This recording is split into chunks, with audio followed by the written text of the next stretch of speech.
Hi, sweets. Welcome back. Today, I am diving into my journey of embracing my kinks. I'm excited because, as you know, I have many. I am going to talk about impact play, of course. I'm going to talk about masturbation. I'm going to talk about power play. Let's dive into it. Welcome to Sweet Release Podcast with me, Barbie Jean.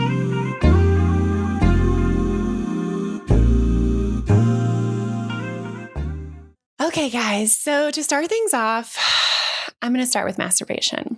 I have always loved masturbating. I think I always encourage you guys to masturbate. I've always talked about how self-care is so crucial. Obviously, it's a mood booster. It's stimulates creativity. It's a connection experience for you with your body. It alleviates stress. It can alleviate pain. There's so many benefits to it, but ultimately, it's also this journey of like self-discovery, which I love. And I feel like it's so important for us to discover our sexuality, to discover our bodies. And that's why masturbation, though, I think was the beginning of me exploring my kinks. And masturbation can be considered a kink. I know a lot of people are like, oh my God, everything is a kink. But it's true. Like if it's something that you're like super into, and it's something that really, turns you on, then yeah, it could be a kink for you. So I just wanted to start with sharing, when I was young, I must have been at least 9 because it was after we had this addition on our house, but it was around that age, maybe a year or two older, but I just remember touching myself. I feel like I found my way down my pants for the first time. Like there were definitely these experiences when I was like really young where I have these vague memories of like being naked and sitting on something and being like, that kind of feels good. Those are like very young memories. But the first memory I have of like actually like touching myself was when I was this young girl and I had my own room and I was in bed and I remember like just kind of like going down underneath my pajama pants. And I didn't orgasm that night, but I just couldn't stop touching myself. I feel like I was like rolling over. I was just figuring it out. Like I was just going to town and I just couldn't stop. And I remember the next day going to school and I just feel like I was like, holy shit, like I didn't even sleep. Like I literally stayed up all night touching myself. And I feel like that adrenaline and that like, I don't know, the endorphins that were being released, even though I wasn't actually ejaculating or climaxing, it was still this like edging almost, or this still like build up and this like just awesome sensory play and, this pleasure zone. So it was incredible. And I feel like that was just the beginning of me realizing like, oh, okay, I like touching myself. This is awesome. And I know we all experience that, but I think I kind of tapped into it a little bit more the older I got. So, in high school, I always masturbated before bed. Like that was just like my go-to time. Like I feel like it was comfortable because I started touching myself in bed. Like that was just my way to like relax. And I was finally able to like allow myself to like fall asleep. But I still do remember it happening like often and for long periods, not just like a quick one. Then in college, my time to masturbate was in the shower because I lived in a dorm. I lived in a sorority house. There were always people around, always women and girls around me. And so I always masturbated in the shower. That was my time for myself. And it was amazing. And that was just, my daily routine. Not always daily, but like often it was like, okay, let me rub one out. So I got pretty good at masturbating in the shower, or masturbating standing up specifically, which was awesome. But then, my journey shifted when I started like dating people or even just exploring people in college and after college. I was like, I want to watch you masturbate. So then I started having these like mutual masturbation moments with lovers. And I was like, dude, this is fucking hot. Like, I love this.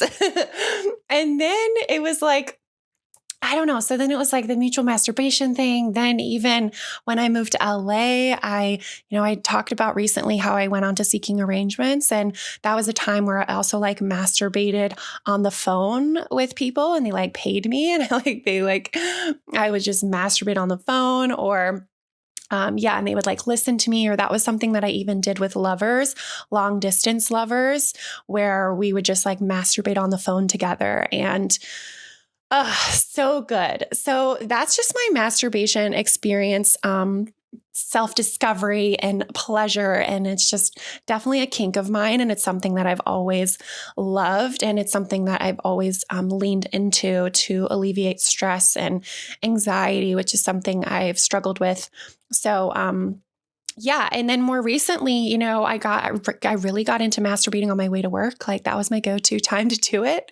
I was like, I'm about to go and like have a busy, crazy night at work. Let me just do this real quick on my way to work. And it's just like, so good.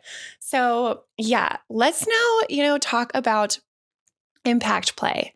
So that's another kink that I know I've talked about a lot. Obviously, we have some floggers and some whips and chains back behind me here today.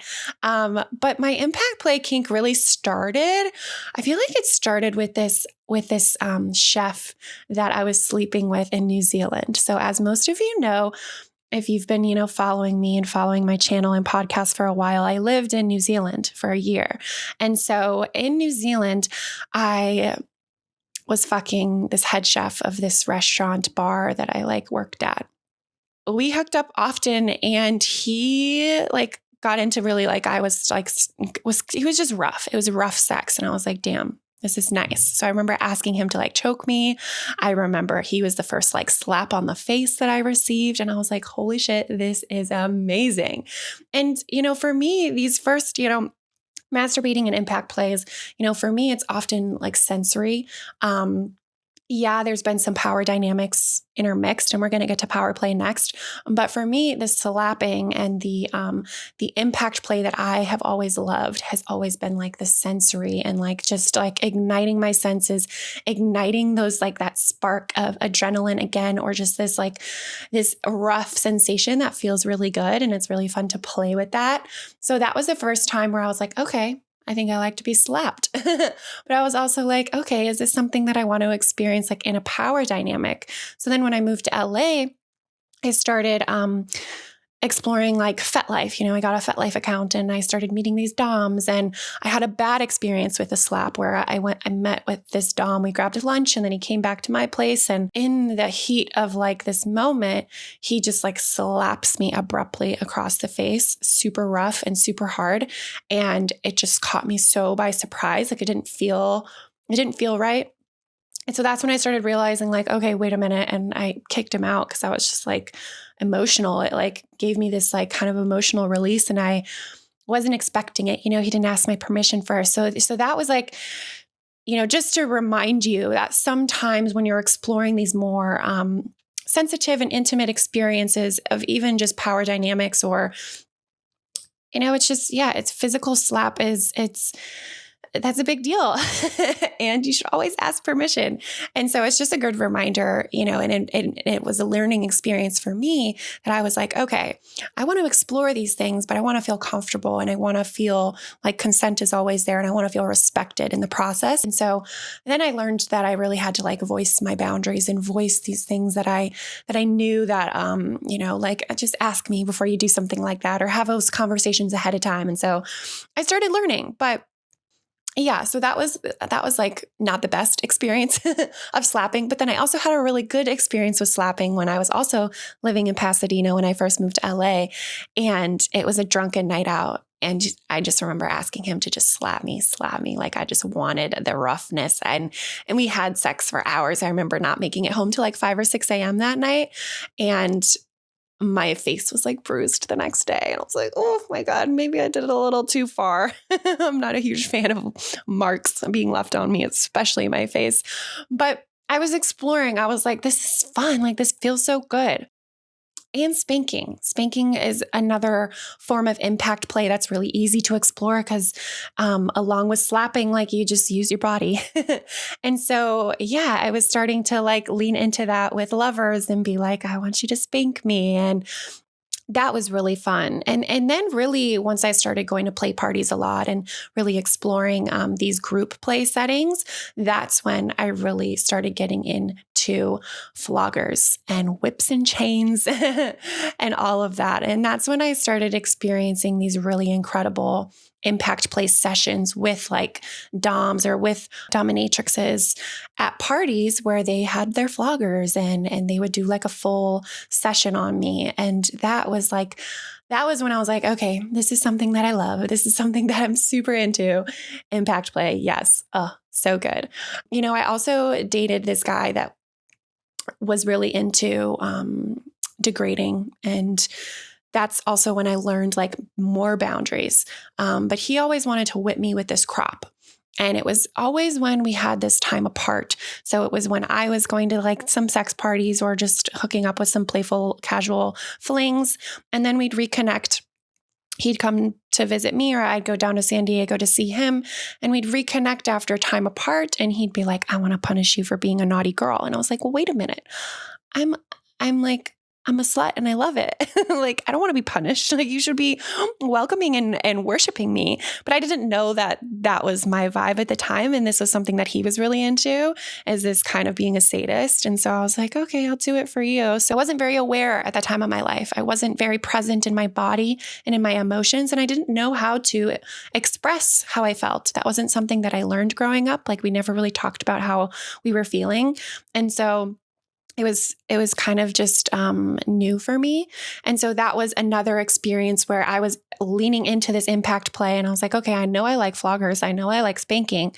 Like, why not try this crop thing? But then there were all these other variables involved where it was like, oh, like he's saying names, he's degrading me, humiliating. It's like, it's a different level of impact play. And so that's when I was like, okay, take a step back. So it's good to listen to your intuition always. And in those moments and sessions with him, I never felt really good afterwards. It was always like, did I like that? Do I even like this guy? Like, this is just weird. Fortunately, I did learn these boundaries about myself, and it was a learning experience and all encompassing my journey of like this self-discovery. But it's just, I want to remind you, next to, this journey of embracing my kinks and all of that, there's going to be moments in your life where you in hindsight realize like, okay, that wasn't the best. And maybe it's a learning experience, or maybe you need to work on communicating better. That was a thing that I really learned too, is how to communicate and how to express how I'm feeling and what my boundaries are and what I like. Pushing the edges and pushing the boundaries is fun when you're feeling good and in this safe container to do so, but it also can be not fun. So just a little reminder for you.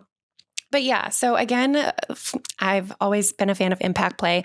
And now, for my 30th birthday a few years ago, I had my partner, actually, no, he gave me 30 orgasms for my 30th. For my 31st, he flogged me 31 times. And that was like really great. So I'm always incorporating impact play in my life now. And yeah, it's always a great time. So now I want to talk about power play.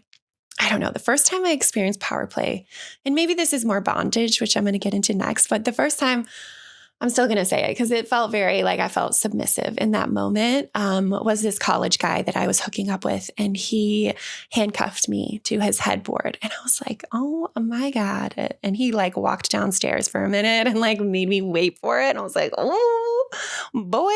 So that was a turn on. So I feel like that was like the first time where I was like, okay, yeah, I'm into being submissive. I'm into like giving up the control, and I really like that. And so then, I started exploring, like I talked about, is seeking arrangements. And I remember this guy paid me to sit in all these submissive positions, and I would like sit on my knees, or I don't really know the actual submissive positions. I can't remember, but I remember him like directing me into these positions. And I was like, okay, that kind of was like kind of boring, but whatever, I got paid. And then again, I started really dating people that were expressing their dominant nature, and I was expressing my submissive side. And so this one guy, he was a bar manager, this place out here on the west side in LA. And every time I met up with him, he was just kind of like a fuck buddy. And every time I met up with him, he would just make me get on my knees, and I just would be looking up at his massive stature and would just go to town. And that was like, I don't know, that relationship too. He would always flip me around, and it wasn't a relationship. It was a fling, but he would flip me around. He was very forceful. And again, it was very rough. And I liked when he like would demand me to like do things, cause it felt good. And I felt very in my submissive energy. And so I really just started exploring, that side of me. And I also wanted to mention, there was a relationship that I did have where he was not tapped into his dominant energy. And that was always a topic of conversation for us, like, as well as this gap between our sexual encounters where he would always get off and I like wouldn't as often. And so I was always like, yeah, you got to eat me out first. Yeah, you got to do this. Or how about we like explore some power dynamics a little bit? And it just like never really happened. And as much as I communicated that, unfortunately, we were never in sync. And so this was another really good lesson for me. That's even as much as you can be so in love with someone and so happy with them, or think you're really happy with them and so in love and see your future together, sometimes sexually you're not in sync.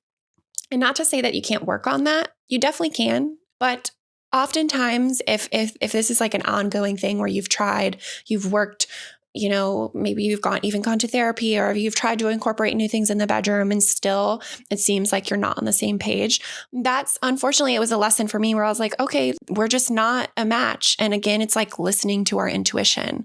If you've been in a relationship with someone for a really long time and you're consistently communicating what you want and you're not getting that, or you're not able to really find the sweet spot of pleasure, then, maybe you guys aren't just like sexually compatible.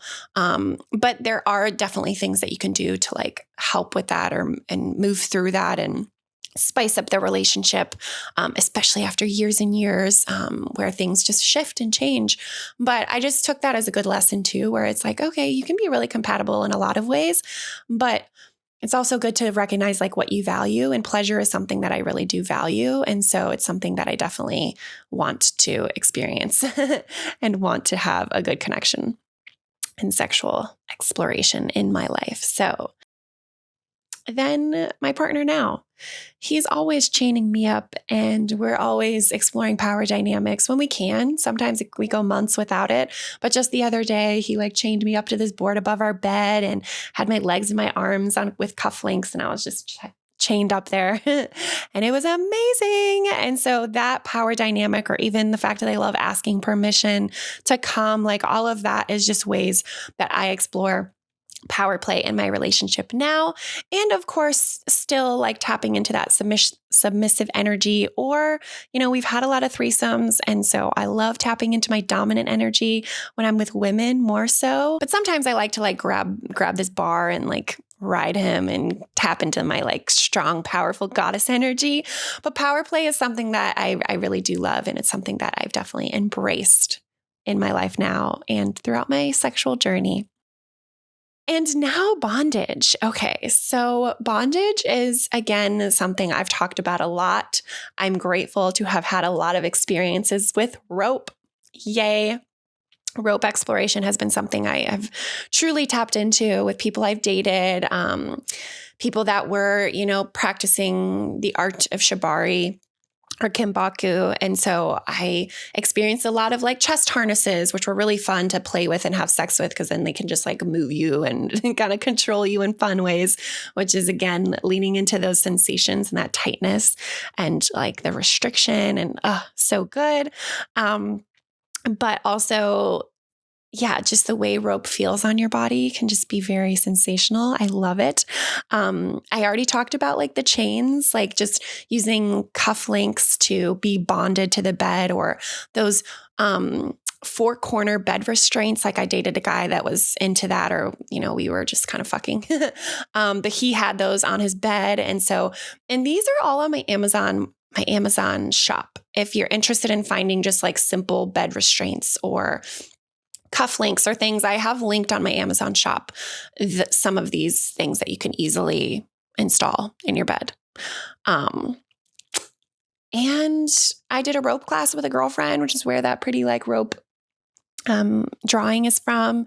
And then I started exploring doing workshops myself. And then I was like, dude, I could teach some knots. Like I've been on the tying side, and I, practiced tying my friend a lot. And then I taught rope, bondage. I taught like 3 introductory knots at a couples workshop that I did not long ago. So I've definitely explored, again, both sides. And I just love it so much. And so yeah, that is my journey with rope. As you know, it seems like I'm on both sides. I'm definitely a switch. I like to be on both sides of the power play dynamic. I like to be on both sides of the bondage dynamic, doing the rigging and tying, and on the receiving end. And I'm also into voyeurism and exhibitionism. This is something I didn't know that I was into. It kind of makes sense when I was into mutual masturbation. I was like, I want to watch you, It's like, okay, makes sense that I'm a voyeur. I was in some relationships where we would watch adult content while we were having sex. And so that was something like, I was like, okay, yeah. But again, it's like, everybody loves watching porn. So it's like, am I a voyeur really? But when I really started realizing this was when I started going to play parties, and I was like, oh, like, yeah, what's not to love about watching pleasure happen and unfold and just experiencing it from, a bird's eye view. It's like, oh, it's so incredible. And that's when I was like, okay, voyeurism is something I really do enjoy, but the exhibitionism was a different journey. So when I went to my first kind of play dungeon party, maybe it was my second, actually. I was sleeping with this couple, and we were kind of dating, and they met me there, and I went with this other girl that I had met online, and we all met there, and that was when I rode a Sibian for the first time, and it was a lot of fun. But anyways, I was really uncomfortable, being naked and receiving pleasure in front of people. And I think it was also the vibe. There was a lot of people around me that were I don't know, kind of creepy dudes. And so it just wasn't it wasn't the best atmosphere as well. And it was kind of this weird house that wasn't super sexy. It just had mattresses on the floor, and they could have done a better job of lighting. And anyways, it just wasn't, I think, again, it wasn't ideal. And I think from these lessons that I've already shared, it's really good to trust your gut and trust your intuition. But that was when I was like, dang, maybe I'm not cut out for this sort of thing, because the girl of the couple that I was dating, we were on this bed together. And then the other girl that we were with, all 3 of us girls were on this bed together. And she was just trying to get me to climax. I think I had already gotten her to climax maybe, or maybe we were just fooling around. I don't really remember it super specifically at this moment. I did write about it though in my journal, which led to me writing a chapter about this in my book, which will be out soon. I hope. I'm almost there. But anyways, she was going down on me, and I was just so distracted. I kept looking around. I kept trying to close my eyes. I kept trying to center in my body. I was like, oh, Barbie, get it together. You got this. And I just couldn't get it together. She just was like, it's just me. It's just me. Focus on me. And I was like, I just can't. I can't. There's too much happening around me. And so that was dang, okay, I'm definitely not an exhibitionist. But then it was the next party I went to, I feel you just have to get kind of your confidence, or you just have to be in a good vibe. Because then I was oh my God, I am getting turned on by the people around me. I ended up having this really awesome session with this girl where she fucked me with a strap on, and there were people just watching us. And I was getting so turned on by the people around us, but I was also so just so engulfed in our connection and what was happening between us. But it was fun to finish and then realize oh my God, everyone's been watching us. It makes me feel kind of naughty.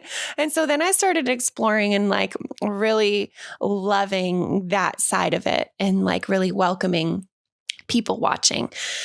And of course, when I got into the play party scene, that was just naturally something that happened all the time. And there were times when, again, I was oh, I'd rather have a private moment. And so, I would take a partner upstairs or take a partner in a different room if I wanted to be a little bit more intimate, which I definitely do lean into.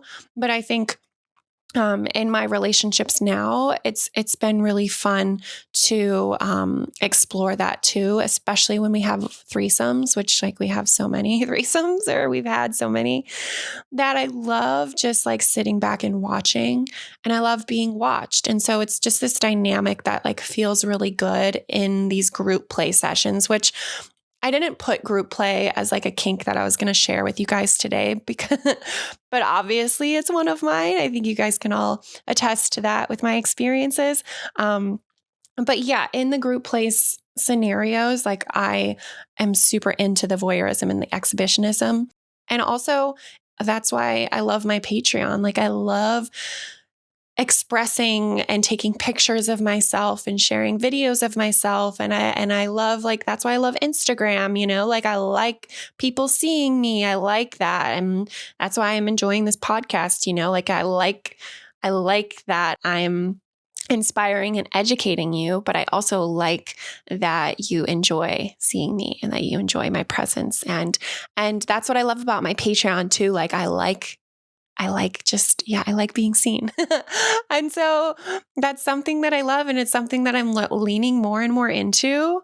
And so, yeah, anyways, I think those are the main, those are the main ones I wanted to share. There was a time that I was also going to express this voyeurism and exhibitionism kink when I went to a swingers resort, which was in Cancun. And this was years ago. So it was like before my relationship now, but I was just casually dating this guy. And we went for my birthday last minute.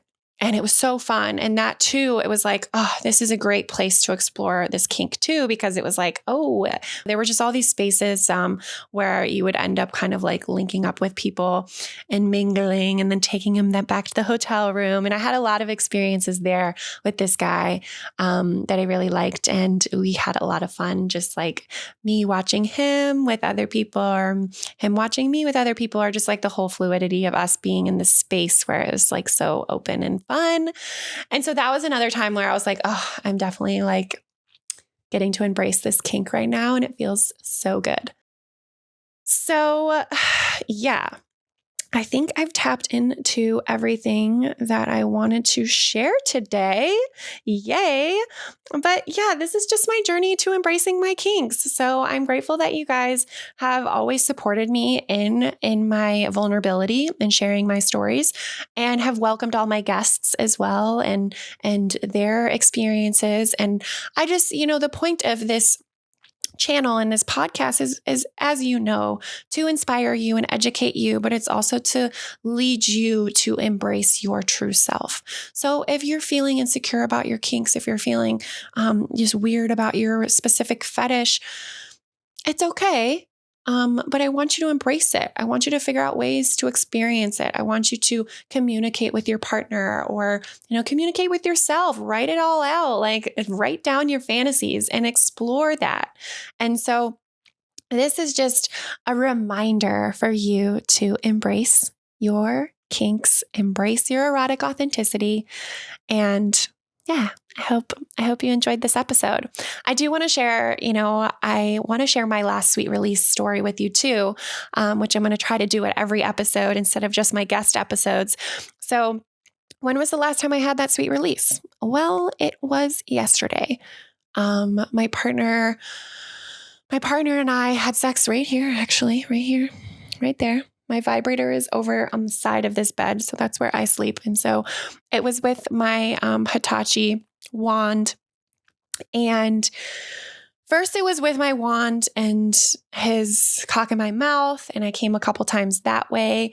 And then it was like penetrative sex, and I came a couple more times that way with the vibrator still on my clit.